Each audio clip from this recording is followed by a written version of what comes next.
غيّرت الطريقة المعتادة في الأكل، طول عمرنا بنعمل الفراخ يا إما صينية، يا إما بنحمّرها، يا إما بناكلها مسلوقة. تعالي أقول لِك على ترِكّة بسيطة جدًا هتفرق معاكِ في الطعم، وكل أهل بيتِك هيحبوها.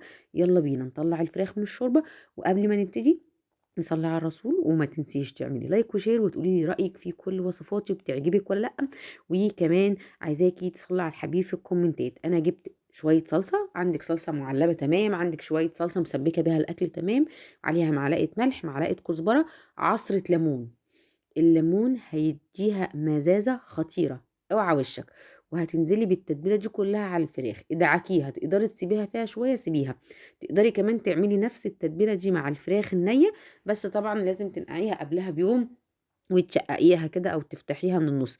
أنا هنا سلقتها 3/4 سلقة، ودعكتها كويس بالتتبيلة الخطيرة دي، وهادخل بيها في الشواية هتاخد لون اللهم بارك.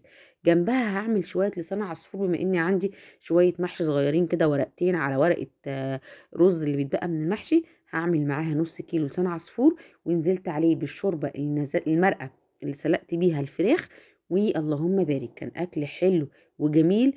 بُصّي، هو بالنسبة لي healthy عشان أنا كنت هاكل العصفور والفراخ. حلة المحشي الصغنونة دي كانت للعيال.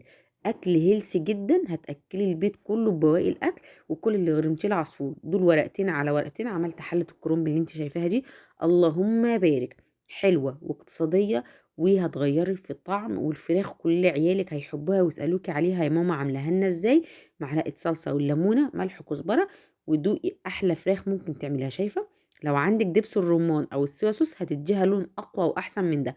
بالنسبة للصينية يا حبيبتي، هي مش محروقة، هي يا دوبة أول ما باشيل الفراخ دعكتين بتبقى فُلّة شمعة منوّرة. دمتم بخير، اعملي لايك وشير.